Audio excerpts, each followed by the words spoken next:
Hi, I'm Bethan. And I'm Matt, and we've gone and done a thing. Yep. After 6 months of tirelessly searching, that's a bit of a stretch, on and off tirelessly searching, we have finally bought ourselves a van. Yep. So we have a 2018 Peugeot Expert, is that correct? Peugeot Expert, correct? Yep. And we will be converting it into a camper van, and we're very excited. We started off by, the first van we looked at was a giant van. It was a mid-wheel based Sprinter. And then we looked at Vito. And now we have a Peugeot Expert, which we're very excited about. It's the perfect size for us for our day-to-day kind of driving around, use it a little bit like a car, but also it allows us to go on adventures and camping, things like that. So, yeah. So, I mean, we had 2 inspections on the two vehicles that Bethan just mentioned to start with, both costing about £300 a time. I was starting to lose a bit of faith, to be honest, in that we were going to find something within sort of our budget that wasn't just going to fall apart, wasn't just a rust bucket or whatnot. In the end, this inspection came back, pretty much everything was either good or as new, apart from, I think there was 3 things. There was a little scuff on the back, which, to be honest with you, I haven't even seen. So that's obviously It must just be a cosmetic thing rather than anything important. And then the 2 back tyres, I think there might be nails in them or something, so we need to have the tyres replaced. But we did also get that taken off the price, which we'll talk you through. We're excited to talk you through the whole journey of this, talk you through how much it's cost us, what it's going to be costing us going forwards, and how we're doing it, because neither of us have any experience doing anything like this. I mean, Matt's got his driving licence, obviously, otherwise we couldn't have a vehicle, and I am currently learning to drive, and I'm hoping that at some point during this process I'll be able to give you the good news that I have passed my test. But I mean, I'm a bit apprehensive myself because I haven't even driven in 2 years, and now we've got this van, and obviously there's a lot riding on it for our future adventures, especially this year and onwards. There's no rush with that though, we're good. Yeah, it's little by little. There's a certain amount of sort of apprehension, but to be honest with you, there's a bit of apprehension, but there's a lot of excitement. There is a fine line there, isn't there? There's like a lot of big feelings, and I think mostly it's excitement, but there is a fine line between like excitement, anxiety and apprehension. So yeah, but now we've done this, we have it, we are ready, and today we're going to start on some of the first jobs that we need to do. Yeah. So let's show you around the van. Okay, so first I'm going to show you around the cab from where I am. I've got the bulkhead in there which we're going to take out, but there's 2 seats there with Bethan. This seat's a bit smaller in the middle, but it also has, oh yeah, you can show you how you can sit in there.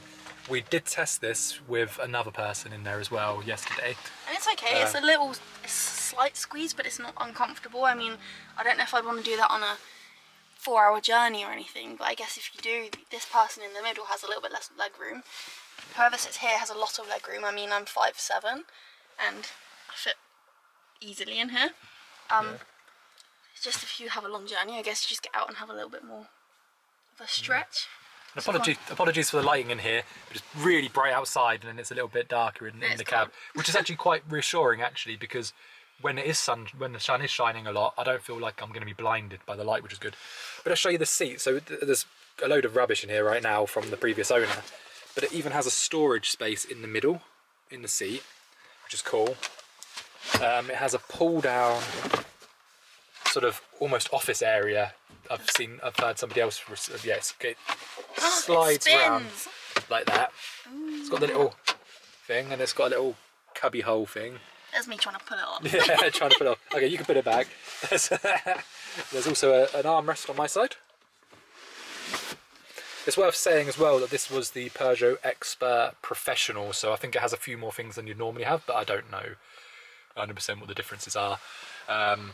In here you've got a load of space. You've got one little bit there, you've got some bits there, you've got like a little cubby hole down here again, another one here, another one here. In this one, interestingly, it's an automatic, which is what we drive, what I drive personally, but what would normally be sort of the stick is actually a spinny thing. It has got, dial, that's the one. It's got manual mode on here as well, which I think there's some like bits in here where you just flick and you can go up and down. But that's not something that I'm interested in doing myself. I'm happy with automatic. It's just nice and easy. For some reason, it's got a rear view mirror, but of course, there's a bulkhead. So what we're intending on doing actually is getting a sort of reverse camera on there ASAP. So hopefully there'll be a little screen up here that will show so what's behind us. It might also help us with parking, as it is it's not a long vehicle, but it's definitely longer than a car. We've got the screen here, which I think can connect up to iPhones and Androids. I haven't tested it yet, but it's also got radio, sat nav. It's got the reverse sensor. Yeah, I think apart from that, just all the usual in here. Now let's show you the outside and the inside and the back. Okay, so one of our first jobs is obviously to take all these decals off. So it used to be a professional van, like Matt said, it's a professional model. This was used for resin paving and tarmac. We are going to keep this reflective strip here because why not? I mean, it's good for visibility. It's also good for us to see if there are other white vans around. Ours is the one with the shiny strip on it. So yeah, we have an outdoor, what's it called, extension lead coming today, and we'll be using a hairdryer trick on this. I know it's popular to use a heat gun. I've seen on other YouTube videos people have used a wallpaper steamer. We're going to try a hairdryer, and usually credit card, but we're going to use a little plastic scraper thing like de-icer wallpaper smoother thing. So yeah, birds have come to join us. So, Nice and loud. yeah, so there's decals all the way around. Yeah, the whole way around. That's going to be the first job, obviously replacing the tyres like Matt said before we go on any journeys. But let's take a look around. Yeah.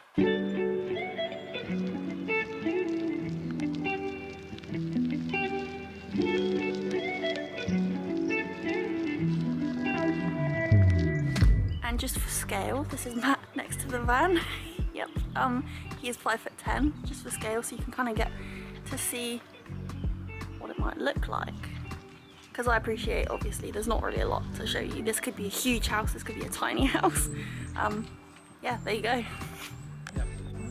So one of the good things that I think about this van is that the height. We should be able to go under a lot more sort of barriers into certain car parks and stuff, which will give us a lot more flexibility during the daytimes if we're out doing stuff, or if we want to go out somewhere and work for the day. And we've also got that option. If you come a little bit closer, I just want to explain the door stuff. So this door at the moment is not working as it should, or at least it wasn't the last time I opened it. So I'm going to open it now because I am going to be looking at it shortly. But it opens, but then last time I did this, it wouldn't close properly. So I'm assuming. Watch it close perfectly now. Yeah, let's try. No. So you see this now. It's kind of bouncing. It won't close properly See here. that? It feels like it might be just like a little bit low. I've done some watched a few videos online and seen that it could be like a bolt up here that might need tightening to sort of lift it, or it could be the runner. I'm hoping it's one of those two things because maybe I can do something. I'm not the best at these sort of things, but let's have a look. So It's worth saying that the first time I opened it and shut it, it was fine. Like, it was absolutely fine. So I don't know what's happened. If we've just shut it, pulled it slightly, or if it was, yeah, I don't know. But I don't think it was something that was sold to us and it's got a dodgy door. But who knows? Anyway, either way, we've got the van now, so let's open it up. If you want to come and have a little look inside, we'll have a look at the door soon. Right, so we're in here.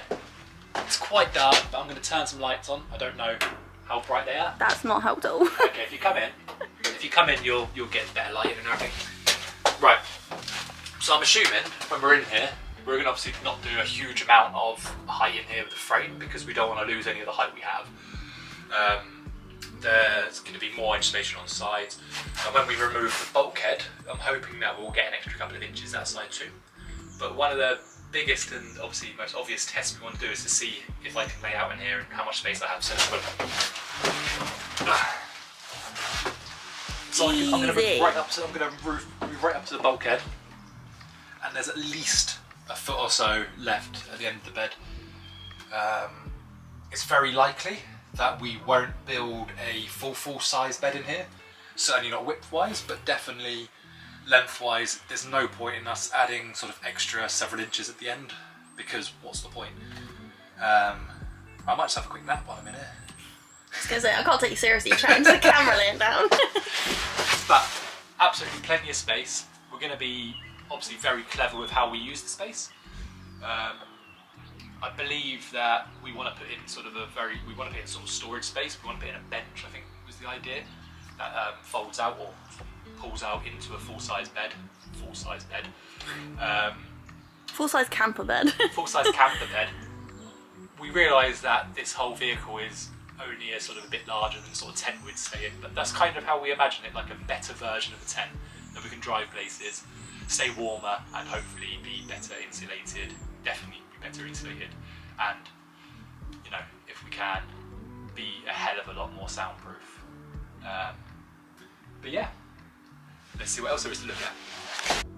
So like Matt just mentioned, this isn't going to be much bigger than a spacious tent, but our vision for the van, which is what I wanted to tell you a little bit about now, our vision for the van is that it's kind of, I don't know, a little bit more substantial than a tent. It's soundproof, hopefully quite soundproof, so you can get a good night's sleep, you can have a nice bed, it can be warm and dry, so you know, you can go out on adventures and they're not completely weather dependent. You can go out for a hike, you can get really cold and wet, you can come back, you've got space to dry your things and have a good night's sleep, warm meal, things like that. I'm getting a little bit ahead of myself, but I've thought a lot about what we'd like the van to look like, and Matt might disagree, I don't know, but I would really love for it to be a kind of cosy cabin cottage vibe on wheels, somewhere that's a home away from home. It's really cosy, and for that reason we are going to be quite picky about what we choose to put in the van.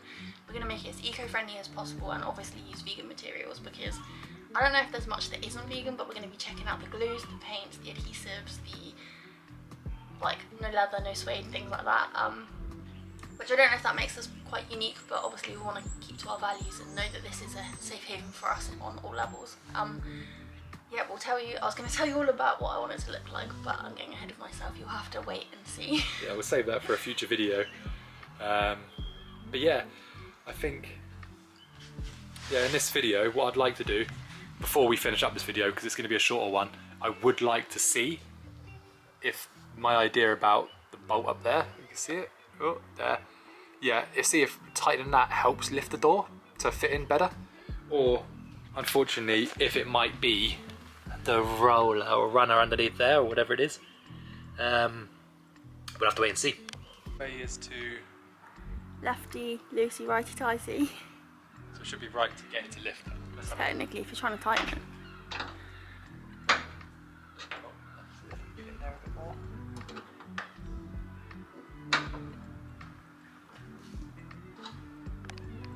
Okay, so this is a bit of a view of the back. We've opened up the back doors. This is the main body of the camper. I don't know if the light is really bad.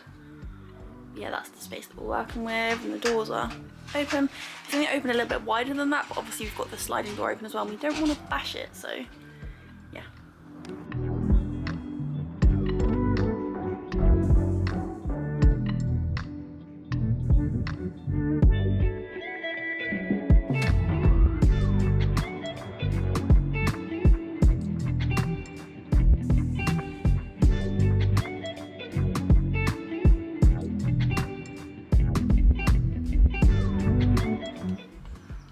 Okay, so what I did do is what I was showing you earlier with this top bolt.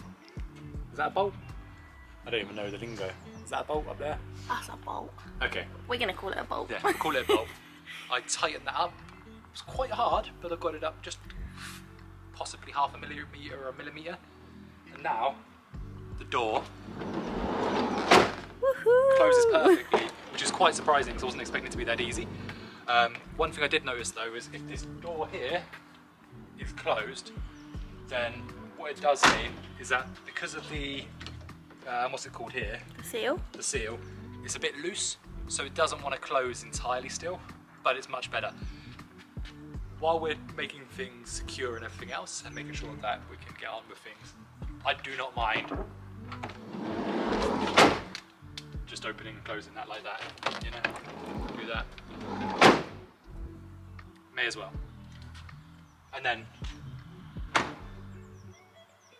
it works. So that's one of the first things to do. So if you are in the same sort of position where the door doesn't close properly, first things to check then would be that bolt up here to tighten so it lifts it. And if not, then you'll have to look at the sort of runner down here. But first thing's good. Okay, so now the situation with the back door is sorted. I also wanted to fit these in because I wanted to give myself a bit more, just a bit more confidence, I guess. I can see everything around me in my blind spot. The window mirrors aren't terrible, but it would be good to get that a little bit extra with these. And then obviously when we do the reverse camera as well, we'll be laughing. So I'm going to stick these on now as well. We're going to give the van a bit of a clean up and remove some of the old stuff that people left in here, like that carrier bag in the middle in there, things like that. But yeah, let me stick these on now as well. Okay, first of all I'm just going to give it a wipe. And I will dry that off thoroughly before I add things on. There's Bethan in there, look. She's cleaning the inside of the cab a little bit now. But I'm going to do that. I'm going to give it a dry off and then we'll stick one of those things on. Let's have a look. Okay, so interestingly, this talks you through there's two methods. Option 1, just flat, or one with the bit that moves around. Now I'm going to do option 2 because I feel like it'll give us more flexibility to make sure that we can position it exactly how we like. So I'm going to pop that on. I think what we have to do is peel, is it the middle bit? Yeah, so you peel the middle bit, which is then be sticky, and then stick that on, and then you peel that off to put it onto the mirror. So I'm going to do that now. I'm not going to show you that because that's kind of obvious how to do that, but then I'll show you when it's on the mirror or when I'm sticking it on a mirror. Let's go. Okay, so here is the mirror. You can see me in it, and I've de-sticked this bit. Somebody's putting out their recycling. I'm going to stick it roughly here.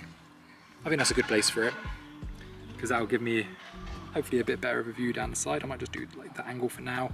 Push it in, make sure it's good and stuck. Pushing it in like that, I mean. And I'll just do the same on the other side, and then I'll let you know what I think of it in a bit. Right, so what I've done now is I put those little blind spot mirrors on. I personally think that they're about right, but obviously with a little bit of driving around, hopefully in the next few days, I'll be able to sort of get a bit more of an idea if it 100% is. But let me show you them from my angle. Okay, so you can see that one's on that side, and there's a Bethan. You probably can't see that much, to be honest, and then you've got this side here, where again you've got it. It just gives me a bit wider of an angle actually. But yeah, that's it. Thank you very much for watching. Please stay tuned for other episodes in this series to see how we get along with converting our van, starting with taking these vinyl things off. So yeah, thanks for watching. Like, subscribe, comment, and yeah, we'll see you soon. Bye. See you soon. Bye bye. Hey darling, can I tell you what's been on my mind? Sick and tired of the 9 to 5 in the city life. Hey darling, we could get out of town, see the beautiful world